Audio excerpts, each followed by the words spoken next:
doing some past questions on indices. We have 5 questions to look at today. Now let's get started. Number 1, we are asked to simplify this expression. So let's write it out. 3 raised to the power n minus 1 times 27 raised to the power n plus 1 over 81 raised to the power n.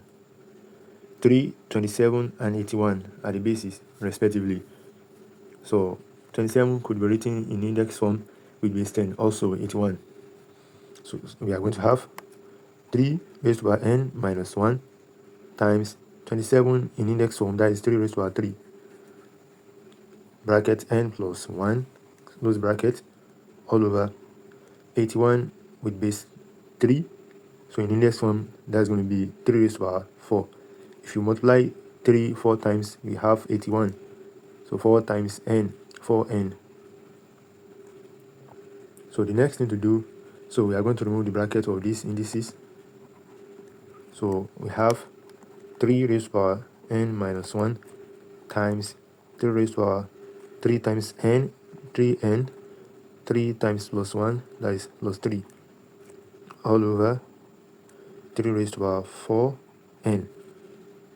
Now, I want us to transform this, so we can bring 3 raised to the power 4, so we can make it a single line expression. So now, 3 raised to the power n minus 1 times 3 raised to the power 3 plus 3 divided by 3 raised to the power 4n. So this is still the same thing as this fraction. So in order to make it easier for us, that's why we did it like this. So the next thing, since we have the same base, so we are going to add the power of these two indices. We're going to add the powers of these two indices, then subtract 4n from it. So we have 3 as a base, the common base to the 3 indices, n minus 1 plus 3n plus 3, because we are multiplying these two indices, so we are going to add their powers. Now we are going to divide this by these indices. So we are going to subtract the power, we are going to subtract minus 4n. So now n plus 3n, that is, so n plus 3n, that is going to be 4n. 4n minus 4n, that is 0. So we cancel this now because it gives us 0. Now we are left with minus 1 plus 3. 3 raised to the power minus 1 plus 3. Minus 1 plus 3, that is going to be 2. So 3 raised to the power 2. So the final answer is 3 squared, and that is 9. In number 2, we are to solve 2 raised to the power 5x divided by 2x equals root 5 2 raised to the power 10. So the base on the left hand side, we have this, so with common base, which is 2, so we can apply the law of indices. So whenever we have to divide two indices, so we are going to add their powers. So that's going to be 2 raised to the power 5x minus x equals, so this also we can rewrite this, so that's going to be 2 raised to the power 10 bracket 1 over 5, because in fractional indices like this, 1 over 5, denominator is what we are going to write here. So if we write this in index form, so this is what we are going to have: 2 raised to the power 10 times 1 over 5. 1 over 5 is this root, that is root 5. Now to continue, so on the left hand side, 5x minus x, that is going to be 4x. So 2 raised to the power 4x is equal to 2 raised to the power 10 times 1 over 5. So the powers are the bases are the same, so we can eliminate it and equate the powers.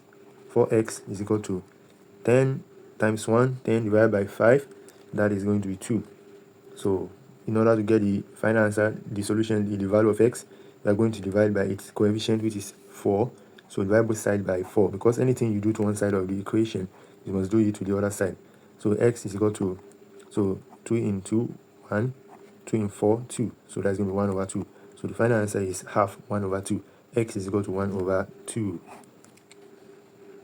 Number 3, we are to solve 1 plus 3 root, that is cube root of x minus 3 equals 4. So we can bring this one to the left hand side of the equation.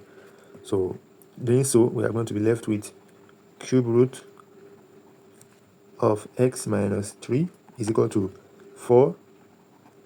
So 1 to the other side, as it is crossing the border, is going to become minus 1. So that is cube root of x minus 3 equals 4 minus 1, 3. So we can write this as x minus 3 raised to power 1 over 3 is equal to 3. In order to remove this fraction, recall from our previous video, the multiplicative inverse of 1 over 3 is 3. That is the number that we multiply 1 over 3 by, that is going to give us 1. So that's going to be 3. And that is, so we divide it, 3 divided by 3, 1. 1 times 1, 1. Again, the multiplicative inverse of 5 over 2 is the number that we multiply 5 over 2 by, that's going to give us 1. So that's going to be 2 over 5. So this is going to be 1. You can watch the previous videos in order to understand this better. So now we are going to multiply both sides by 3. So this is 1.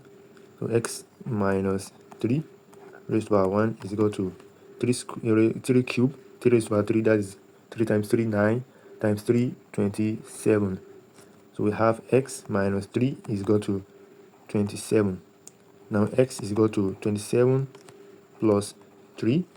So the final answer, x is equal to 30.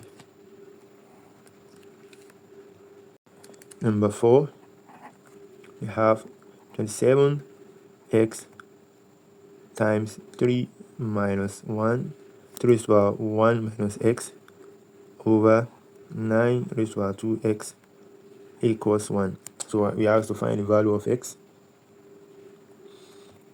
So firstly, we can cross multiply.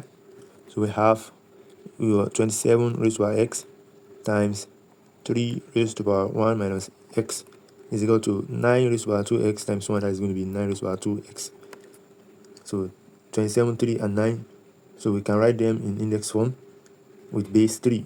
Since the least value here is 3, so we are going to expect if it is possible for us to write 27 in base 3. Yes, it is possible. So that's going to be 3 raised to power 3. 3 times 3, 9 times 3, that's going to be 27. So 3 times x, 3x. So we write this 3 raised to power 1 minus x is equal to, also 9 could be written in index form, that is 3 raised to power 2 times 2x. Now 3 raised to power 3x, this with the same base, and we are going to multiply them, so we add their powers. 3x plus 1 minus x equals 3 raised to power 2 times 2x, 4x. So the next thing, if we add this 3x minus x, that's going to be 2x plus 1. So 3 raised to power 2x plus 1 is equal to 3 raised to power 4x. So what do we do next? Looking at the two sides of the equation, on the right hand side and on the left hand side, we have the same base, so we can eliminate them and equate the powers. 2x plus 1 is equal to 4x. So I'm going to clean the board in order to have enough space to solve the problem. So we have 2x plus 1 is equal to 4. So let me write it here. 2x plus 1 is equal to 4x. Now, collecting the like terms, 2x minus 4x. So we take 1, which is a constant, which is a number, to the right hand side of the equation, from plus to minus.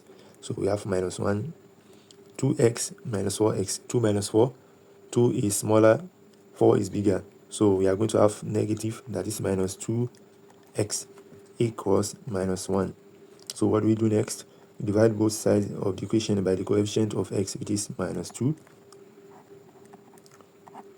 Minus cancel minus, so x is equal to half 1 over 2. In number 5, we have square root of 8 raised to power 2 times 4n plus 1, 4 raised to power n plus 1 all over 2 raised to the power 2n times 16. If you look at this expression properly, we have 8, 4, 2, and 16 as the basis. Now, you can write 8 in index 1, so that's going to be 2 raised to the power 3, also 4, that is 2 squared, and 16 could be written either 2 raised to the power 4 or 4 raised to the power 2. That is, we say 2 raised to the power 4 is still 16, also 4 raised to the power 2 is still 16. But we are going to use this form so that we can have a common base for all. So now 8 is 2 raised to the power 3, so we have square here and 2 here already, so we are going to say 3 times 2 times this is going to be 2 raised to the power 2 n plus 1 all over 2 raised to the power 2n, so 16, that is 2 raised to the power 4. Next, so we have 2 raised to the power 6, 2 raised to the power 6, 3 times 2, 6, times, removing the bracket, 2 raised to the power 2, 2 times n, 2n, 2 times plus 1, that is going to be plus 2, all over. So we can apply the law of indices straight away in the denominator. So we are going to add the powers, since we have the same base, 2 raised to the power 2n plus 4. So this equation, this expression, I'm going to clean the board so that we can have enough space. So we have this, let me look at it properly. Now, let me clean it and write it at the top. So we have square root of 2 raised to the power 6 times 2 raised to the power 2n plus 2 all over 2 raised to the power 2n plus 4. I believe this is correct. Yes. Now, for more space, let's write it here. 2 raised to the power 6. So we are going to add the powers here too in the numerator. 6 plus 2n plus 2 all over 2 raised to the power 2n plus 4. So we are getting closer to the final answer. So 6 plus 2, 8. 8 plus 2n. So that's going to be 2n, 2 raised to the power 8 plus 2n all over 2 raised to the power 2n plus 4. Again, so we can transform this from fraction. So we can write it as 2 raised to the power n plus 2 divided by 2 raised to the power 2n plus 4. So this is going to be square root of, so whenever I want to divide two indices, so what do we do to their powers? We are going to subtract. So we are going to have 8 plus 2n minus 2n minus 4. Don't forget, minus times 2n, that is going to be minus 2n, minus times plus 4, that is going to be minus 4. So we have this. So the next thing, the 2n plus 2n minus 2n, that's going to be 0. So we cancel it out. 8 minus 4, that is 2. 8 minus 4, that is 4. So we have this. Again, I'm going to clean the board. So let me do that straight away. So we have, so this is what we had in the previous workings, 2 raised to the power 4. So we can write this as 2 raised to the power 4, 1 over 2. So that is going to be 2 raised to the power 4 times 1 over 2. 4 times 1, 4. 4 divided by 2, that is 2. 2 raised to the power 2. 2 squared. 2 times 2, which is going to be 4. So the final answer to number 5 is 4. And we've come to the end of this video. Thank you for watching. See you again in the next one.